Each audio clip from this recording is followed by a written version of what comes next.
Where wayo sabi buwa iba muna wado kwega iba muna ya yelu na buwa madama na madaburo ya onye na mmadụ mbulaga na azo ya negene kitani mebasi alo ya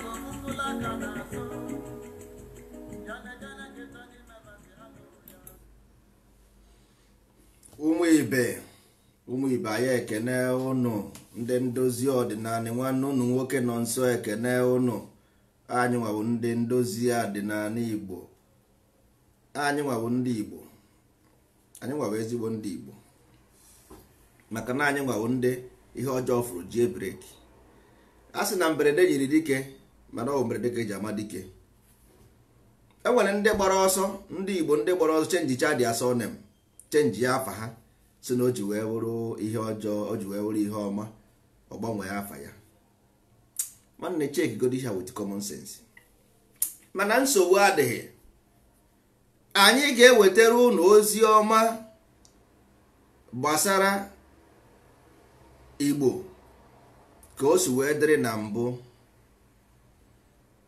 gwagwana unu ihe anyị ga-eme wee pụọ ndụ dịka mmadụ nke dị ndụ maka na ihe dị ndụ bụ ihe mụ anya ọ ya mere o ji wee dịrị ndụ na anyị na-ekene godo ekekere ụwa kene ndị ọkpụ na ndị egede ọkwa ndị ụka na-agụ Litany of the Blessed Virgin Maria ha na-asị ka ha kene virgin ọkpụ anyị ma nkwere ndị ọkpụ ha akpọzie nke ha virgin ọkpụ maka na etirie English ndị be anyị wee like ya chefuo na virgin ọkpụ bụ the same thing anyị na-akpọ ndị ọkpụ so ọ because na etirie virgin ka eji wee mezie ọ dịka gasị na enwere baptizim emere o ji wee dịtụ mma mba anyị na-ekene ndị ọkpụ na ndị egede ihe mere bụ na ndị be anyị anaghị anụ Igbo ọ ya bụ nsogbu Igbo anaghị anụ bụ nsogbu because onye rere nkịta goro enwe nwere ihe ntuku nwanne anyanwụ na-abụ adịghị n'ụwa there is no anyanwụ na-abụ the positive energy is only one the negative energy is only one and the combined which is the neutral energy is only one. This is three principle moving whether me kpọrọ ya Jesus o whether me kpọrọ ya Chukwu abia ma o whether me kpọrọ ya Chineke o whether me kpọrọ ya Chukwu o whether me kpọrọ ya Jesus o the only thing that matters is how did you handle this energy kedu ka isi eji energy anụma how did you handle it that is the only thing matters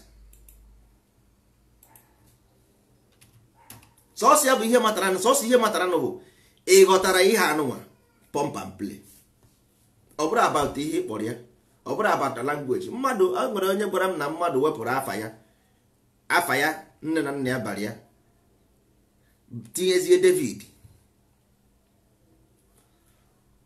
ntụọ ya si ya nwoke m nwanne m nwoke onye na-aza David ọma ihe bụ David ọ sị na afa nna ya bụ Osuagwu ọma ha na Osuagwu hey a na-eselebrate ya n'iru European niile na-eselebrate Osuagwu from A to Z the same way ha si gwa gị na you killed igburu Jesus send his disciples the whole world to preach the same gospel the whole world na-eselebrate Osuagwu till tomorrow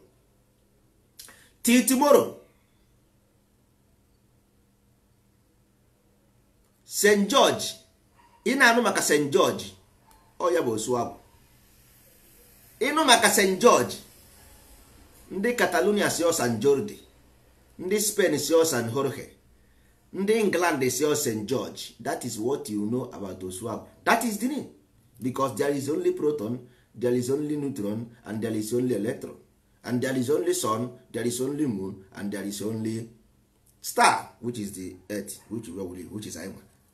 So onweghị all those things ị na-ekwu, you are just making it up because they don't exist. Ha anaghị eme exist. Ịghọtago?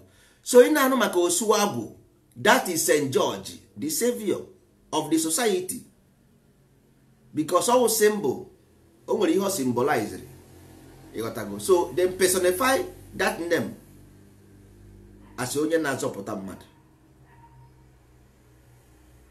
Ngwa na-anya no, the government of the ancient, Osuagwu anụnwa bụ George of the society. Amụzie ụmụazị nna ya represent the ancient government bịara na Osuagwu for you to know that na nyanwa na onwe represent the savior, because savior dị n'ụdị n'ụdị. Enwere onye ga-eme eke bịa na village na agwọ na-egbusi ndị mmadụ. Somebody bịa gbuo dị agwọ mgbe ndị ochie. Onye agha gburu dị agwọ aha akpọbaghị ya ogbu agwọ, because no save the society from danger. Onwe onye na-arụ na psychiatric hospital na-agwọ ndị nwere mental problem. Ọ wụrụgo the savior of ndị nwere mental problem. N'ụwa nke anyị nọ kịta, those people bearing those names, ndị be anyị kpọrọ ha asị. Mmadụ wee change afa ya wee na David. Njụ ya sị, kedu isi ihe bụ David? If you want to know David, wepụ D tinye Avid. The Avid, onye bụ David, the Avid. So jee chọọ ihe bụ David ya. Jee chọọ ihe bụ Avid. Ọgwa gị na desire. That is why you say na David bụ Goliath. So if Osuagwu does not kill this dragon in the village, which is the dragon that represent the Goliath. Osuagwu bụ the dragon. That's why they gave him Osuagwu. This dragon inside you, because it's you and the verse. It's about you and the verse, because universe is you and the verse. That's why you were saying God, Adam. God and Adam is you and the verse. Now you represent Adam in this aspect. Then God represent verse. Verse, everything. God is all. You got that? So ndị be anyị aghọtaghị ihe ha na-ekwu ebe ahụ. That's why nna agwa ha na this allegory all the too much for. Ịghọtabeghị nke obere, onye na-agụbeghị 1 na-agụ 2. Nke obere a na-achọ ịkọwara gị na Osuagwu represent David, because David gburu Goliath. Ị na-anụ ya, don't you see it? But anyị nwa mana Goliath bụ mythology represent the same dragon. But ndị be anyị chenjiri Osuagwu ba David. So onye rere nkịta goro enwe ihe ntụgara na be nke ahụ eburuga. Nke ịbụọ na-eso ya, ndị ụka sị gị, ụmụnna ka anyị kwado n'onwe anyị nke ọma maka nnukwu emume nke Eucharistia site n'ikwupụta njọ anyị. Na-ege ntị, ọ sị gị why na ọ sịghị ụmụnne? Why o ji wee sị gị ọkụ ụmụ nwaanyị nọ ebe ahụ na ụmụnna o gọọmenti nọ na village na ala Igbo. Ụmụnna o gọọmenti na village mgbe ndị gboo ụmụnna ka a na-enwe asị gọọmenti nwee ụmụada. Why na fada asịghị ụmụada ka anyị kwado n'onwe anyị nke ọma maka nnukwu eme nke Eucharistia? Why o ji wee sị ụmụnna ka anyị kwado n'onwe anyị nke ọma maka nnukwu eme nke Eucharistia? Why? Ọsị ụmụnna ndị be anyị, mana o nwere ihe o meniri data okwu a. So unu watch ya, ihe niile ndị a na-eme n'ụka ọbụla a na-eje eje n'ụwa nwanne, this is all about meat. Ọ bụrụ na ịghọta ha dị meat, there is no need going, because onweghị uru ọ ga-abara gị. Kama o mee gị dịkwa more confused every day. Kama ọ ga-abara gị uru aba ọ ga-ahịa, because ịghọtara ihe a na-akọ. So the only best way anyị mere ya ka ọ dị easy na ndozi ọdịnala. Ihe anyị na-egwa gị ebe a ọ dị simple, mana ọ dị more powerful than ihe ndị ụka na-agwa gị, because Pentecostal nonsense onweghị isi. Pentecost bụ mbọsị mmụọ nsọ dakwasịrị ndị otie. Kedu mmụọ nsọ bụ? Gịnị bụ mmụọ nsọ? Ụmụnna ka anyị kwado n'onwe anyị nke ọma maka nnukwu emume nke Eucharist. Nnukwu emume nke Eucharist wụ last supper. A na-ekwu maka ume here. A na-ekwu maka ume. Once you hear last supper, you represent ume in Igbo cosmology. You got to go. So after ka unu risiri that thing, iriri nri a ndozi ọdịna na-enye gị now, mmụọ nsọ adakwasị gị, that is Pentecost. Ọ bụghị ọya bụ ilo mmụọ a na-ekwu the Pentecost. Ọ bụghị nke a na-ekwu n'ụlọ ụka a na-akpọ Pentecostal Church. America just they don't ha achọghị ịdị loyal to Rome. Ha ma na the same thing ka a na-akọ, but nwanne ịgụghị tu because ndị Catholic na ndị Siemens ha na-agọ mmụọ. They begin because ịgọ mmụọ is to burn the element into fire, burn it. After burning it, ịgọbazie the offer, which is onyinye ha na-enye. Ịghọtago, because onyinye ahụ ị na-enye, you are taking what you don't have to go and change with what you need. So mgbe ahụ ị nyere onyinye ahụ, Fada awụọ gị mmiri ngozi. So in respond with ihe ahụ ị wepụrụ ị na-alike, that's why ejizi eji ego, because ego bụ ego, it symbolizes ego. So you want to go and give away your ego in the altar of God. So ije sacrifice ya your ego, then Father awụọ gị mmiri ngozi, iwe chigaba azụ. So you exchange what you don't need. That is why Hebrews bịa n'ụlọ ụka ekwu okwu Chukwu. The okwu Chukwu is to neutralize and burn down your mind. Ọ bụrụ na ekwusia dị okwu Chukwu, then ịbịa nye onyinye, inyesizi onyinye, ịbịazi gba ahụ ije wepụ datin ị na-enid iji wee chenjie ya na ihe inidiri, ịbịazi eri oriri. Ịghọtago? Oriri ahụ iriziri mmụọ nsọ ga-adakwasịzi gị. Ịghọtara? So onye ka a na-agwa gị indirectly na nwanne na ihe ọbụla onye metere, ihe a na-agwa gị simple dị bụ na ihe ọjọọ gị, go and sacrifice it. Sacrifice your ego, sacrifice your evil, because nwanne ihe agwọ mụrụ ga-etogiri ogologo.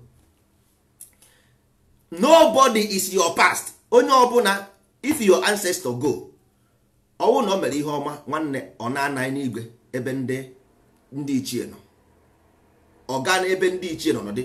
Nwanne ịnọdị here today, that is because na ị gaha, you are not, ekwuzina na nna nna gị kwube gị nwa, because ị gaha there, that's why you are here. So nwanne ị na-ata afụfụ today is your afụfụ.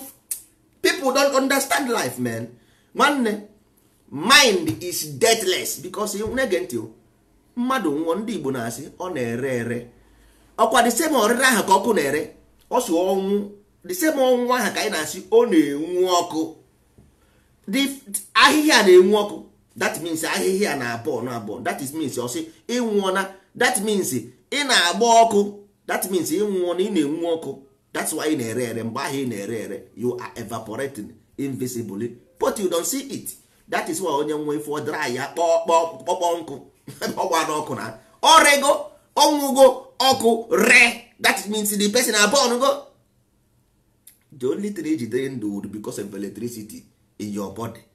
If the electricity goes away because the spirit up ha, that is why the soul, the heart is the kingdom. Onye ka ndị Igbo na-akpọ obi, ndị Igbo rụsi ụlọ ha arụ n'obi, ndị Igbo kọrọ obi kingdom. Ihe kingdom pụtara n'ọnụ Igbo obi. That is why every onye ọbụla bụ onye omenala Igbo ma ihe a na-akọ, ọ na-enwe obi na be. Ọ na-enwe obi na be because obi symbolizes kingdom. Mgbe ndị ochie, kedu ihe ndị Igbo na-akpọ kingdom? Anyị ọbụla na-asị kingdom na Igbo ihe bụ kingdom bụ obi. So ndị eze anụ nwụrụ fụgasịrị now, we have only one kingdom in ancient times. Anyị enweghị this warrant chief, we don't have them. Ihe anyị nwere kingdom obi, which is based on priesthood, and this priesthood based on purification, extraction, purification and unification, which is the caste as system. Ihe anyị nwere asị ndị Igbo, we are born to make people pure.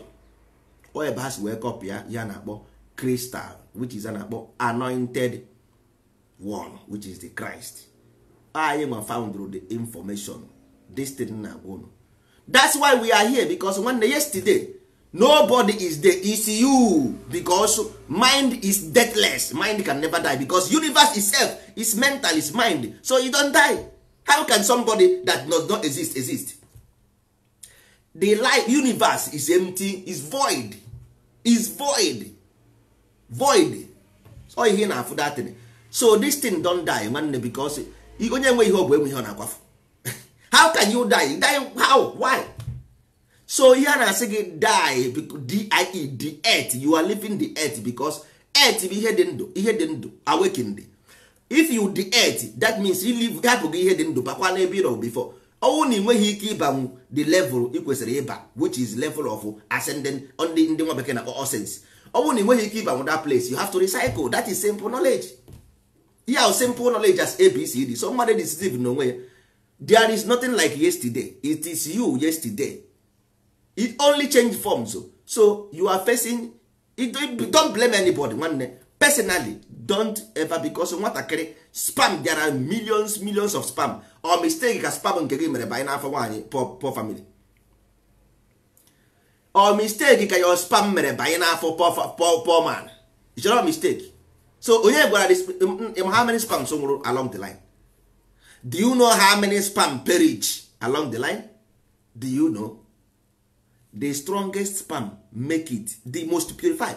If you go to hospital, they will go and do your own research.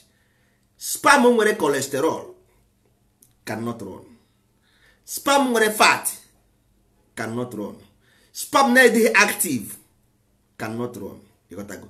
All the purest spam, because even when the egg pụtara from the ovary, not nature, the best spam.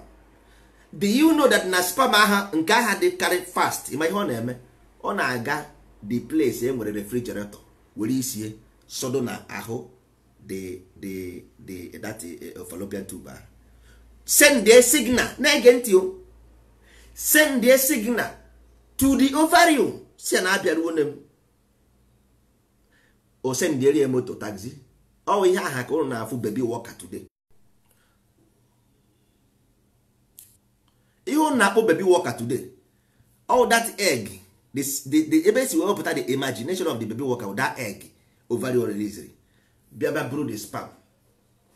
Ọ ya ka Jizọs bịara kpọrọ ndị otu ya laa n'eluigwe. Ịghọtago? Bịa kpọrọ ndị otu ya, the purest person ka ọ bịa kpọrọ bịa n'ụwa kpọrọ ndị otu ya laa. Ịghọtago? The purest spam. Nwanne, this is basic natural law. Ihe ahụ basic natural law. Go and do your own research. You got to go. The purest sperm make it to the ovary. Ovary is the kingdom of God. You got to go. So gị gwa na onwe gị as a human being. Nna nwanne, how can you make it to that place? Iwere onye nkịtị na-epetekarị aka. Kedu ihe ndị mmadụ ji aghọrọ onwe ha aghụghọ? Why did you deceive yourself? Enwere Facebook ndị mmadụ na-ezuzugharị. Why are you going to deceive yourself? Why? And I go because there enwere akwụkwọ, there is books. You can go to internet and read rubbish book and come to on Facebook na-ekwugheri. Mmadụ deceive onwe ya. Mmadụ deceive onwe ya. Simple as ABCD. Because ọwụ na ọ bụghị ya nwanne, the movement of life is about ascension. Because this is mind, it's mental, it's movement of the mind.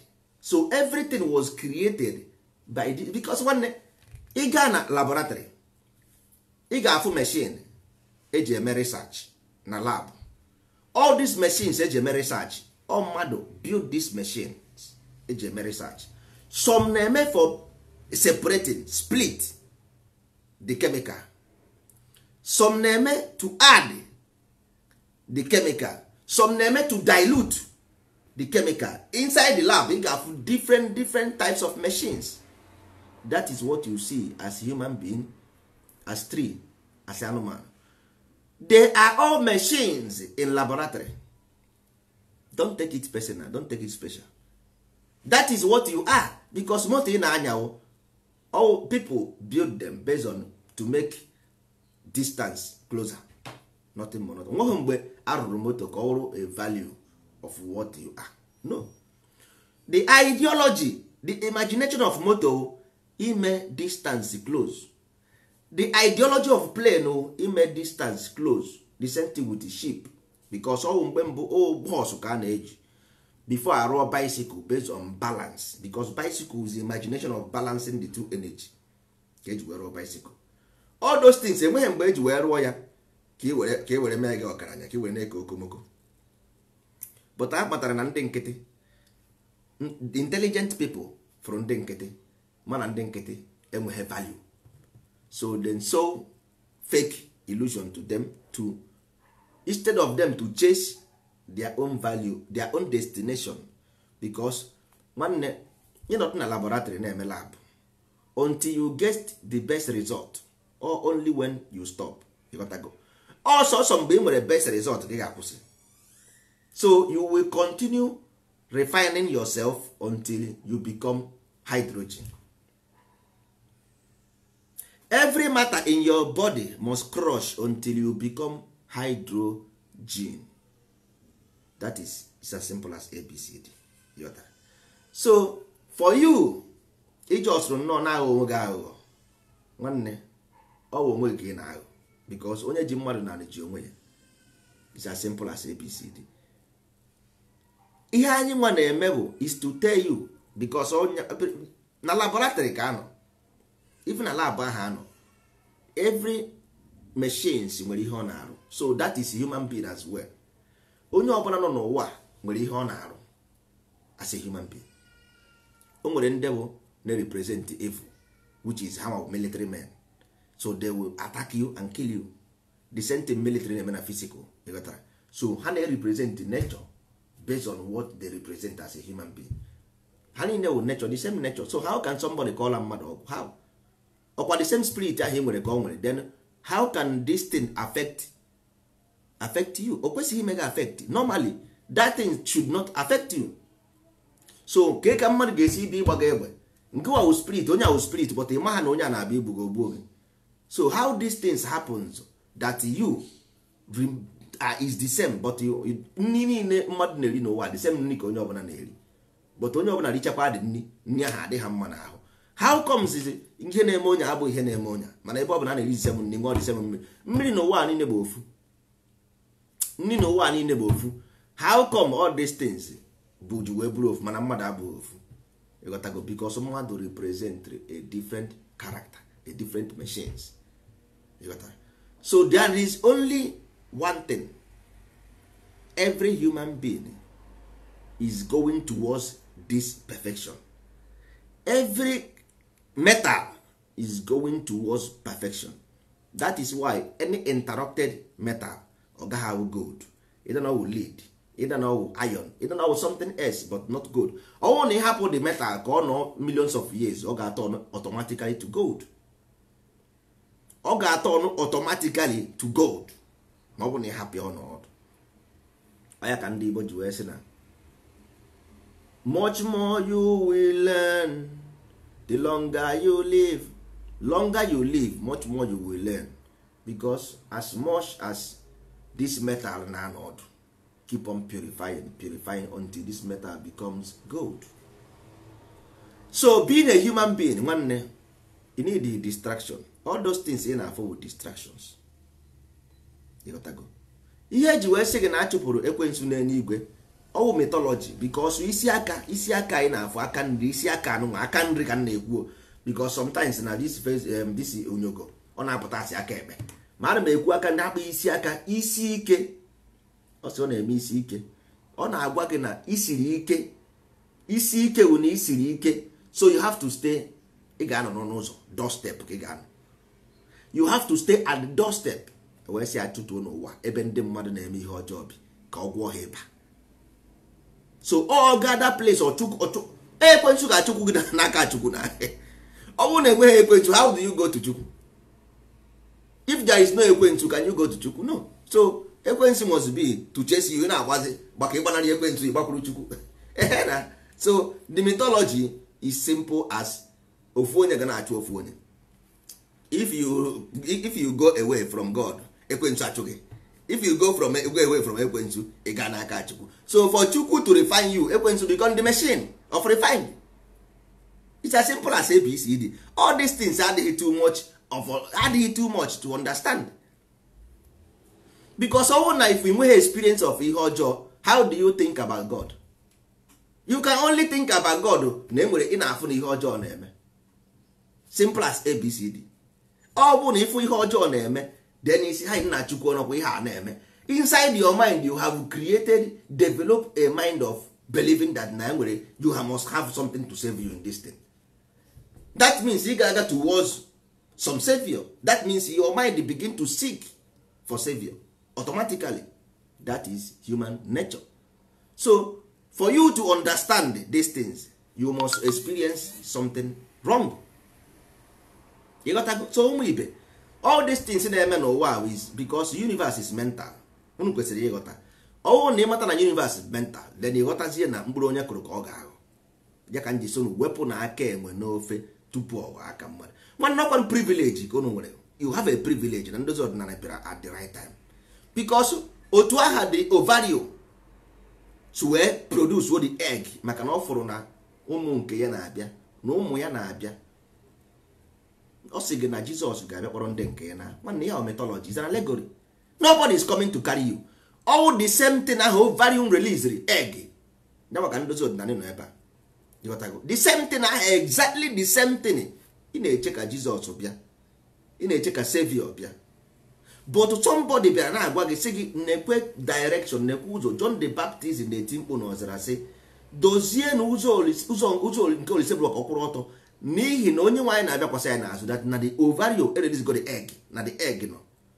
Ihe need will be the fastest sperm to be the one to enter into this egg so that egg will carry you to the kingdom. Isi mba oruzie mgbe egg nara all the whole sperm niile for afọ they will die and absorb and regenerate. Abraham body nni Abraham mere nni ahụ will absorb them back, use them for food. Nature ama ha na enwuru anwụ. You don't know. Your only mind, nature know about your mind, the quality of your mind. Nature don't care about, because you are like food. You will machine to do something, either for refined, either for you are working machine. Nothing. So you know that nature just will not produce one way. Do you know that even nature just will produce one way? Kecha okwu na aka ke anya ke ogugu isi ihe niile ka o wee rụọ ọrụ ịpụta ebe asị na ọ ibu nnukwu moto ọ iburu nnukwu ụlọ ọ iburu asa mara mma ịnụ nwaanyị 20 ịtasị ya ofe ị ga-ata ị na-ajụ onwe ị nwere ike ịgaghị ata ya n'ụwa ahụ nwere ike ọrụ nwa nke na-abịa abịa ọwụhụ nna gị n'ọgụ nwa that forget ihe ahụ just all this language a na-eyuzi mana ọ bụ excuses anyị na-eyuzi wee na-achọ ka anyị divert ya kọna kọna justify ya our own victimization. Nwanne, nature is one government of the world, by the world, for the world, in the world.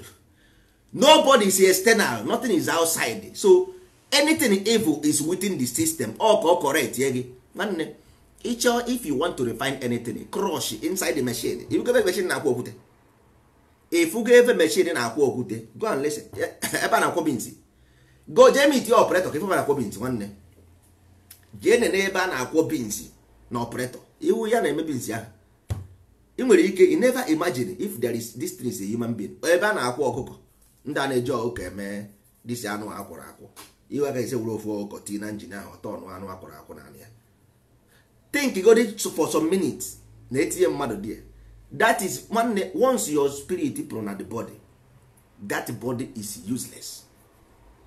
It's useless and the mind is deathless. Go and do your own research anywhere, anytime. Mind is deathless. As long as human being with a mind, you do not die. It's as simple as ABCD. The language gwara gị ọ sị gị death, the earth. Ọnwụ meanri na ị na-enwu ọkụ, you have begin to burn. Ọ na-enwu ọkụ. Nwanne, follow the language, not based on what you think or thought. Follow the language nna gị nyere gị, because ndị ahụ ndị egede ọ ndị ọkpụ na ndị egede ka ha bụ. They understand the nature because ha bi n'ime ọhịa, biri na nature. Ha esoghị hụ na agha eri na agha. Ịghọtara? Ha ghọtara ihe a na-ekwu. Follow the language. Ọ sị mmadụ anwụọna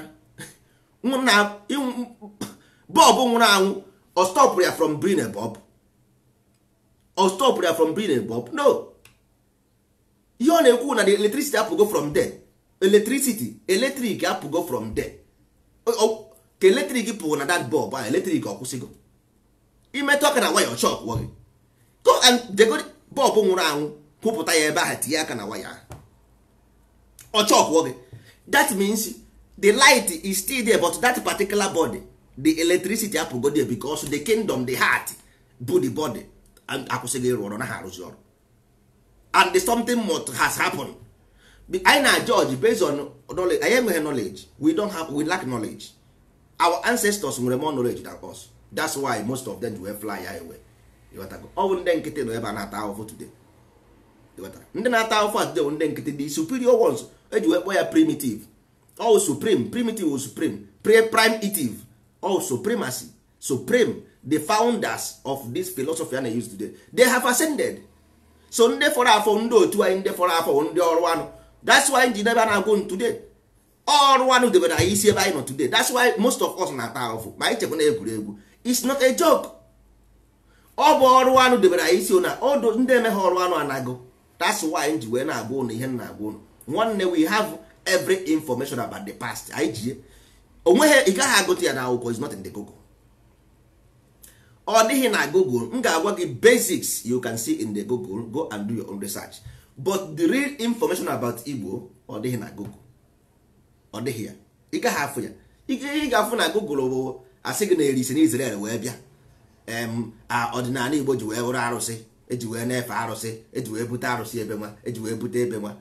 Omenala Igbo ji wee wụrụkwa ndị na-egbu osu, egbu ejima, egbu nke ọzọ. Igbo ji wee wụrụkwa osikwa Israel, o were wụkwa Igbo, akpọ ya Igbo, kpọọ ya ebo, kpọọ ya nke asị ha, nke asị na ha.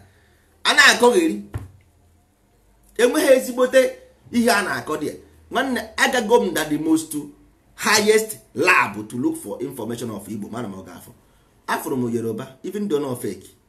Afụrụ m Hausa, even though not fake. I saw a lot. Afụrụ m single Igbo philosophy. Not in Google, I check in archive. Ebe a na-edobe information private. Afụrụ m Igbo. Na-asị ha o mere ya, ha amụ mame ka ọ gịnị.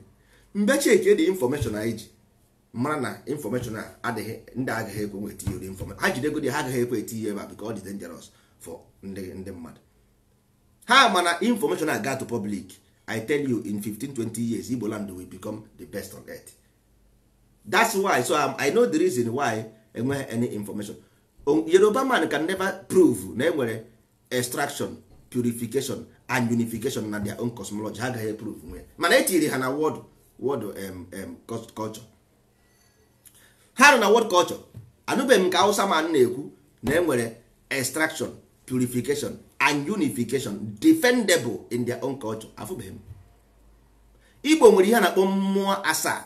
Mmụọ asaa ndị mmadụ na-akpọ rainbow, a na-akpọ DC. Agaghị m ekwuzi dawa maka ndị nkịtị. So all those things, Igbo ji very very strong vital information, dangerous for development ndị ụwa. Very very dangerous. That's why unu ji wee na-ekwu okwu ụmụ arụsị a na-ekwu okwu, ya na-ekwu okwu ya. All those things unu na-ekwu, ihe mere eji ekwu ya bụ na them brought this knowledge into you because ha mana fear exist. Ha mana fear dị, ụjọ dị. So only way a ga-esi wee destroy your mind for your culture ka ejide those fear something. All fear ka eji wee destroy your Igbo people's mind. All fear. Nwanne, ndị mmadụ must surely die. You got to go. But ọkwa ịhụrụ ọgwụ na-create fear. So about ọgwụ is based on fear.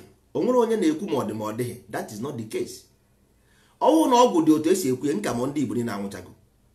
Ka ihe ndị eke na-eme n'ala Igbo ebe ọ bụ na anyị alaike ha, nwaanyị na ha akọ ha ọgwụ. So all those things were nonsense. O nwere ihe ọ bụ ihe eji ọwa egwu. Asị ga arụsị eme nke, arụsị egbuo nke, arụsị egbuo nke. All those things are based on fear. All here, all manipulation, is manipulation. It's not true. You got that? Ọ bụghị eziokwu, but ndị be anyị ga-abịakwa na-eme the argument. I see, ahụgo m onye akọrọ ọgwụ, ahụgo m onye mere nka.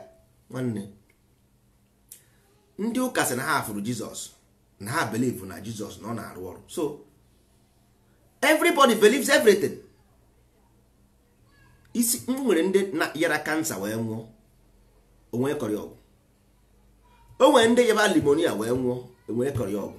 So nwanne, diseases nature you see is very dangerous. The land of Igbo is being built based on principle of nsọala. So most people na-eche na mmadụ kọrọ ọgwụ, ndị a dara iwu, most of them, not all. Some of them dara iwu, the repercussion came for the iwu ha dara. The repercussion may come in from disease. Ụna asị na mmadụ kọrọ ya ọgwụ, onweghị onye kọrọ ya ọgwụ, ihe mmadụ ritere n'ọnụ ya. Nwanne, ihe mmadụ ritere n'ọnụ na-egbu ya. Onweghị onye sị na mmadụ enweghị ike ịkọ mmadụ ọgwụ. Ihe abụghị the argument. The argument here wụ the fear eji wee jide unu, because the information in your land all the too much. The information dị n'ala Igbo dị too much, extra much. So the only way a ga-esi wee napụta gị from the information to put fear inside you through education, through religion, through culture. 80% of practical culture ịma today ọwụ ndị Rome establish here. Those things as culture ndị Rome mere establish because ha ji the same information change those important one, neutralize ya nyekwa gị back. That is why you have so many warrant chiefs na Igbo.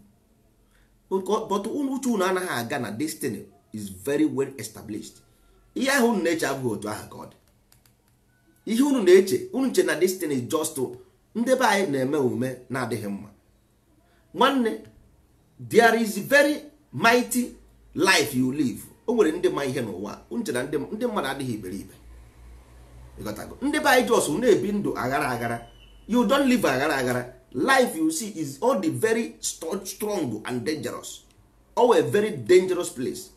That is why na-eme mgbe ọbụla ifuru a na-ekwu ha n'okwu freedom, many people will die.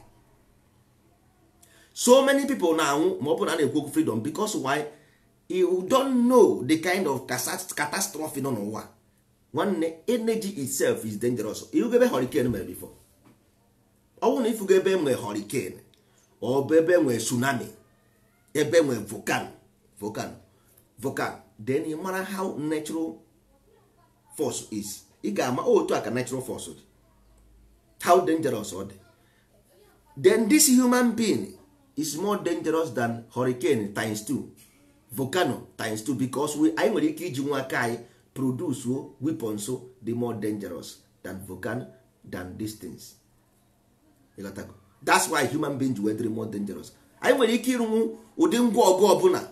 Volcano nwere ike ime ọ gaghị erunwu 30 kilometers. Tsunami nwere ike ime ọ gaghị erunwu 200 kilometers. Mana mmadụ nwere ike ịrụnwu ihe ga-eru 2000 kilometers.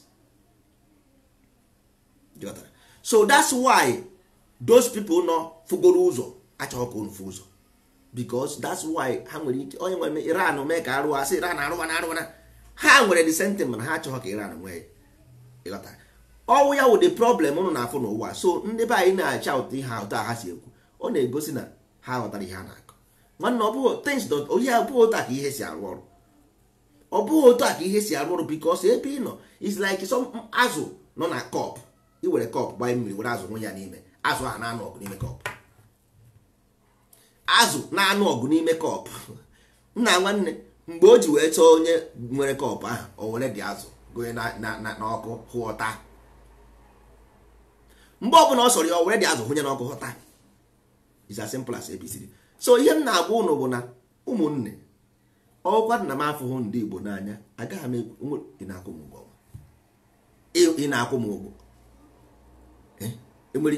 Kedu ihe nwere ihe that is kedu ihe source of personal joy na-enweta bụ how you will change and become go. Nwanne, here is a land of prison. Here is a land of the abusers, liars, deceivers, deceit. Here would the industry where they crush element. Eba gonna crush element and purify them. Ụwa abụghị ebe obibi. That's why people die. The earth. Ya mere people na-apụ n'ụwa biko. Nwanne, bịa na ya ịkọ ịnọsara arụ ụwa ọnwa isii ka ị na-anọsa ahụ. How can you accumulate everything in this 6 months life? Ụwa ọnwa isii ka ị na-achọrọ ihe gịnị ka ị ga-enwe? Nwanne, enweghị ihe. Atiku ga na-azọ president. Kedu ụdị ego ọ na-enwe? Kedu ụdị ego ka ihe ọ nidiri again na this president? Mugabe ịgba ya nkịta ọ ga-anọ ebe ahụ. Nenu Papa Buhari nwanne akụ wee jụọ afọ. Once you are victim of this intelligence, nwanne, you become a victim forever. Ọ gaghị, because nwanne, ọ dị ka mmadụ iwere kọpụ na-agbanye mmiri n'oké osimiri. The soul, the movement is for the soul, is for the development of the soul, ascension of the soul, always cycle. Because if you have any engine na-eme refine, ị ga-afre na ọ na-move in cycle. Any engine ọbụla grinding, ọ na-move in cycle. It's as simple as one. All those things are simple knowledge for human being. Kama na ihe mere bụ na you nwere pleasure of materialism because you worship idol. You na worship idol. That is why you become idolized. Ihe niile bụzi ihe nke ụwa dị attractive to you. Nwanne, that's why ha ji arụ phone mara mma, TV mara mma all the time. The same TV aha, they modify it because once your eye become used to something, ọ maazị gị mma na anyị si na asị go moto, after 1 month if you go the moto nke mara nke jọrọ njọ karịa nke ọ na-agụ agụ, ị nwere ike inwe the most beautiful girlfriend or wife if onye jọrọ njọ na-agụ agụ. Ịghọtara? If onye jọrọ njọ ị like ya mana mati na look at asa this guy bụ kedu ihe ọ na-achọrọ this girl o ji eme gị. Mana ngị nwa na onwe gị ifusiga anya ifugata gị onya irikata ofe egusi, nwanne ofe egusi agbụ gị ịchọzi iri ọgbọnọ. Ịghọtara? Ịchọ iri ofe ọgbọnọ. Ofe ọgbọnọ ahụ enwere ndị na even iweta ọgbọnọ ebe ha nọ ha agbọ. Onye ahụ ị na-achụ, ị na-akpọ asa ọ ị na-akpọ fine boy ị na-achụ, enwere ndị ọ ga-eme ruo ebe ha nọ ha abụpụ asụ. One man's food is another man's poison. But anyị dị ka nkịta, anyị riri ji edegoro anyị, anyị riri anụ azụ goro anyị. Enweghị nwanne, pleasure does not, ọ naghị eju eju. Pleasure anaghị eju eju, never, not today, not tomorrow. So form for ju akpa, it never ever full. Osimiri atụ nnu, osimiri enweghị ike ịtụ nnu. The only thing mere Igbo ji wee pụọ from line bụ idolization. Nwanne mbọsị ọbụla ndị Igbo, go to me right any day, ọbụna omeghe, don't ever believe me in this life. Ihe ọbụla m gwara gị believe na mbọsị ọbụla ndị Igbo follow this nsọ ala, you see how the kingdom, the most high kingdom, because the kingdom of Igbo land, because n'Igbo ihe a na-akpọ kingdom bụ obi. Afara dị n'ala Igbo niile, afara pụtara the most high. That is ịma na osisi bụ the beginning. Osisi ndị Igbo, osisi that is the beginning. Ịghọta? Onye mere eji wee were arụsị aha wee were osisi wee pịa ya because arụsị is the beginning. So o nwere osisi a na-akpọ afara. Osisi a bụ the longest tree e nwere n'ala Igbo. Ọ dị ka nkwụ, o nwere only crown n'elu. Ịghọtago? Then ndị Igbo nwere obi, which is means the kingdom n'onu English. So obi afara bụ the kingdom of the most high. That is the name we use as a country. So because the purest live here. Ndị nwere obi umeanị, nwere obi ọma, bụ ezigbo mmadụ chọrọ ibi ndụ dịka ka ụwa si wee dị, they reside here. O ebe ha bi. Kedizi ka anyị nwa na onwe anyị bụ the offspring of the righteous ga-esi wee bụrụzie pọtọpọtọ. How do we become pọtọpọtọ? Because we become materialized. Ọ bụghị about building, because things na-egro egro. Marakwa mara na nwa bekee rụsịrị street, rụsị everything ọrụ, je weta osisi bịa ka ebe a. Why ha ji ka osisi die? O nwere onye na-ama ha na osisi na-breathe out oxygen? Who don't know that? O nwere onye nọ n'ụwa na-ama ha na okwu osisi na-ewepụta oxygen? Onye na-amaghị. So that means onye bi na environment enwere ukwu osisi na ọ ga-adị more healthy than onye bi na environment arụrụ cement bụ dangerous something. Mana ọ were refined product ka ọ bụ, so onweghịzi any natural element, onweghịzi organic element. You got that? So how can person dey comfortable with inorganic than organic? that's why anyị na-egburisi osisi niile dị na be anyị. We are anti nature. Anyị emegidego megide n'igwe na ala. Anyị eresigo anyị niile nna nna anyị debere anyị, osisi niile nna nna anyị debere anyị. Osisi, enwere osisi mgbe ndị ochie, enwere osisi ga-eme iwere ya ka ọ na be gị, onye ọbụla bụrụ ihe ọjọọ bịa na be gị ọgbaghara. Do you know that? Enwere osisi ị ga-eme, enwere osisi a na-akpọ isi umune, nwee isi a na-akpọ osisi mkpokiri ma ọdụ. Osisi ahụ iwere ka ọ na be gị, ma nke a na-akpọ abọsị, iwere ka ọ na be gị, onye were ihe ọjọọ bịa ebe ahụ ọgba ezigbo ara. But even ụdara ahụ ịfụrụ afụ, maka na ndị be anyị si na ụdara because o representary invisible mind. That is why eji were ya tụọ inu si na onye isi rachasịa ụdara ọ zụtara n'ụkwụ. Mgbe ọbụla ndị Igbo tụrụ inu kpọọ ihe afa, jee chọba na enwere riri ihe ya na okwu aha ha tụrụ n'inu aha. Kedu ihe ndị Igbo ji wee si na onye isi na-azụta ụdara n'ụkwụ? Maka na ụdara represent invisible mind. That is why na every ama ọbụla ị ga-afụ ụdara n'ama ọbụla dị n'ala Igbo. Mgbe ndị ochie ị ga-afụrịrị ụdara n'ama. Gaa n'ama ọbụla, na ebe ọbụla na-akpọ ama, gaa ị ga-afụ ụdara. Isi na asị si kpọọ ịbụ na jee ọ bụrụ asị ekwere ihe na-ekwu, jee n'ama ị ga-afụrịrị na enwere ụdara n'ama. Why? Because ebe a na-agada ewee mee nzukọ na-atụ alụ ka obodo ga-esi adị. The invisible mind record every information unu na-ekwu. Ihe ọ bụla ekwuru ụdara na-erekọd ya.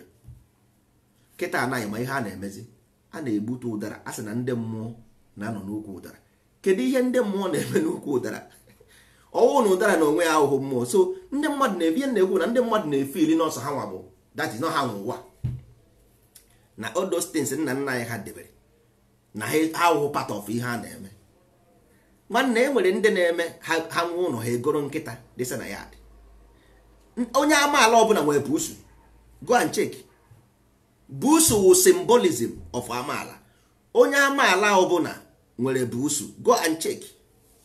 Jee jụọ ese onye amaghị ka ihe amaala na buusu na-eme, because o nwere ihe buusu represent na nature. That's why onye amaala ọbụla ị ga na be ị ga-afụ buusu mgbe ndị ochie. Onye nze ọbụla na-eji crescent moon, ọdụ enyi crescent moon n'aka. Kedu ihe ọ na-ejiri ọdụ enyi crescent moon, new moon ọ na-ejiri n'aka? Why?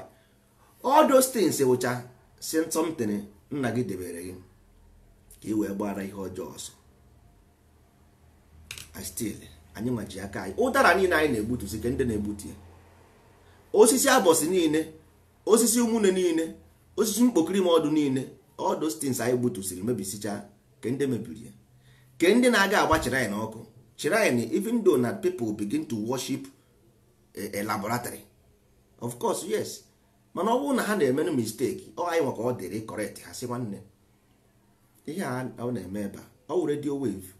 This is the same wave a na-eji eme mba mmụọ. Anyị nwere ike iji ruo telefon ma ọ bụ na if we study them very well. No wave ka a na-ekwu, there is no two, only one wave ka enwere. Ya ka eji arụ television, ya ka eji arụ radio, ya ka eji arụ phone. If we study this thing, anyị ewere ya pụọ uru. Mana ndị asị na ọwụ ajọ mmụọ na ajọ mmadụ, ha jee ebe ha gbasịa ya ọkụ. Information ana ka isi si na nwa bekee gbara plane from obodo oyibo bịa Afrịka bịa buru ihe apịrị apị gorokwa ụgwọ. Nwa bekee na-ego plane, ihe apịrị apị na-esi isi. Kedu ihe o ji eme? Ọ bụghị na ọgwụ dị ya, that na akavụrụ akavụ. A nyere ya shape because universe understand language of letter. All shape, those shapes enyere those ihe ha apịrị apị. Onye ka nwa bekee na-ego those shapes ka ha, because they study those geometry. All geometry ahụ ka ha na-follow because your ancestors know the movement of the universe. So they put them all, ha tinyere na those artifacts ha. So nwa bekee buruzie ya ha dosa na museum for ụmụ ha ga-amụ amụ. So ụmụ ha gaa na classroom, ha jiri information of that in na classroom adesaja na museum. So ndị mmadụ na-abịa na museum na-enene datin, but ụmụ ha na classroom na elite school ha amago, ha na-study those geometry dị na that pyramid ya ha na-akpa Hume ka na-akpa Hume. So nna gị tinyere too much information that place for you. ọ bụghị about ihe a na worship ya na worship. Obodo ọbụla nwere prison bụ na ime ihe ọjọọ jọji atụọ gị nga. Mgbe ndị ochie anyị nwa na onwe anyị enweghị this kind court anyị nwere bụ iwu ala nke ndị obodo gbakọnatara kwere si na onye mee ihe dị otu a ihe dị otu a mekwe ya akụchie ya. A sị na ekwuo na mmụọ ekwuo na mmadụ. So obodo niile ekwere nne ọwụ na ime ihe ọjọọ nwanne ala achụọ gị ọzọ. Ọ ka esi eme na ọ ka esi eme n'eluigwe. So ihe aha ndị mmadụ na-akpọ arụsị true ọ bụghị arụsị, kama na ihe na-eme bụ na ọwa okwo ka a na-ekwu. Okwo bụ ebe a na-aṅụ dị iyi, ebe a na-eji eme those things okwo. Ịghọtago? A sị na ihe dị na otele nwaanyị egbughị mmadụ enweghị ihe ga-egbu ya. So ihe okwo a representịrị otele nwaanyị. Ịghọtago? A sị na otele nwaanyị egbughị mmadụ enweghị ihe ga-egbu ya. So otele nwaanyị ha na-ekwu ebudo okwu a na-ekwu. Ọ bụghị arụsị bụ the source of energy. All source of energy o nwere ihe o nwere ime weta ihe ụnụ na-akọ. Ịghọtara?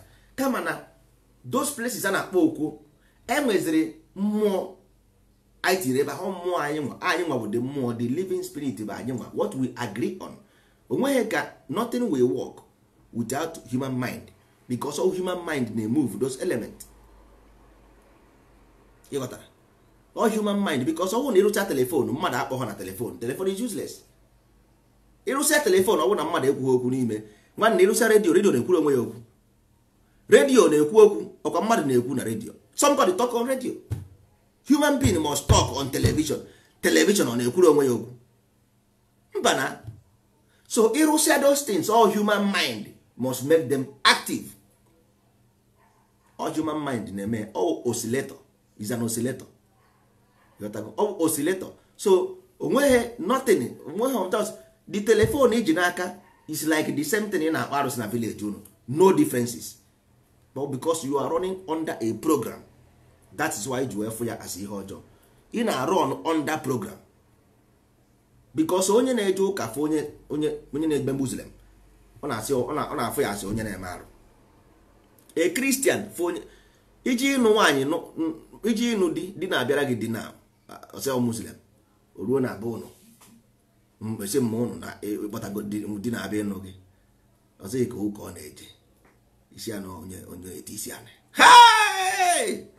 ọkpọkuo nna ya sị gịnị ịkpọtara onye na-eti isi anị. Ịghọtago?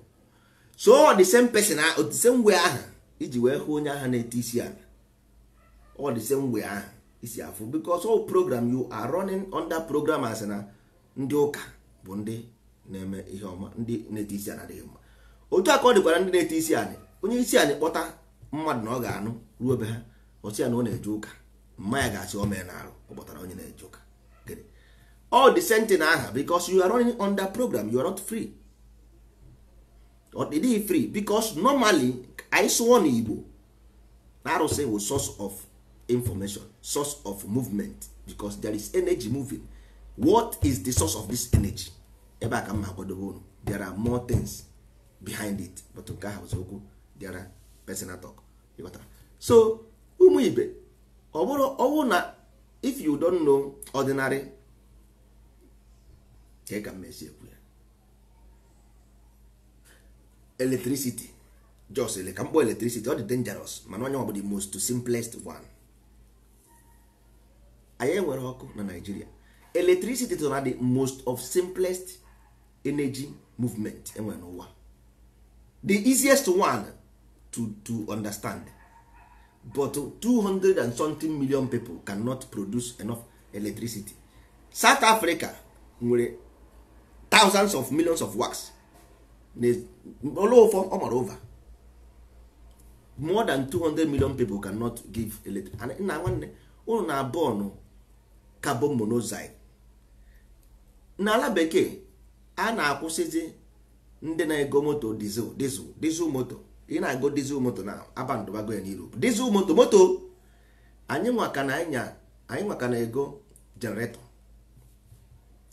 Generator na-egbu mmadụ nwanne. So because ya ka nji agwa ndị mmadụ ị na-eche na a ga-akọ gị nsị, before a na-akọ gị nsị gị generator carbon monoxide. Ije n'ime ahịa, na agara m n'ime ahịa, every shop nwere generator. Na nwanne that na cut to go half of your life. be ịnọdụ 5 years na ime that environment dị nwata ahụ, 5 years of your life is gone. It's as simple as ABCD. 5 years of your life agago. How can somebody ị na ya n'aka generator kpọọ, ị na ya n'aka ekpe generator kpọọ, ị na ya nene the dangerous poison these people need distribute for their own self. Odoga anya na ignorance but the worst disease. Odoga anya na this man gana complain na the village ana go. Mana negoda anya na environment ya. Enwere ọgwụ ka 20 generations na 20 shops. Enwere poison ka 20 generators na 20 shops. Carbon monoxide. Ke poison ka ya. Ke poison ka ndị na-aga na mba mmiri na-eje echekpọ gari na gas flaring. Ke poison ka ya.